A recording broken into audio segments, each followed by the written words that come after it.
Notre intervention, elle s'inscrit dans le cadre d'une question qui nous paraît tout à fait essentielle, qui est comment est-ce que les entreprises s'organisent, comment est-ce qu'elles déploient des systèmes pour pouvoir appréhender de façon concrète, chiffrée, des éléments qui sont extrêmement matériels pour elles.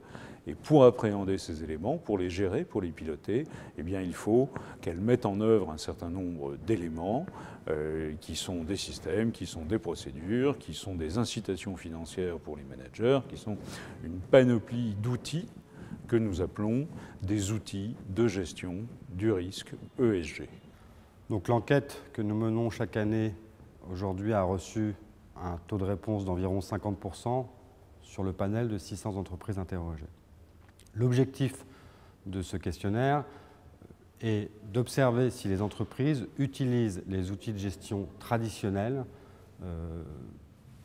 et donc si elles s'accaparent ces outils pour gérer les enjeux ESG. Pour cela, nous avons 4 résultats à vous livrer. Tout d'abord, 57% des entreprises ont un système d'information ESG qui couvre plus de 50% de leur chiffre d'affaires. Ensuite, 66% des entreprises impliquent leur département des risques pour réaliser une cartographie des risques ESG. Au niveau des dirigeants, un tiers des entreprises nous ont prouvé qu'elles intégraient des indicateurs ESG dans les tableaux de bord semestriels de la direction générale, tableaux de bord indispensables pour piloter une stratégie.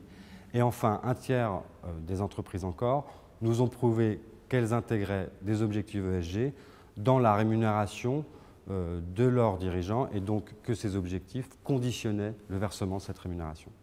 En conclusion, on peut dire qu'il y a véritablement un mouvement de fond dans ces entreprises pour un pilotage de très bon niveau des questions ESG, mais que la situation est quand même très contrastée entre certaines qui déploient vraiment des outils et d'autres qui omettent de le faire.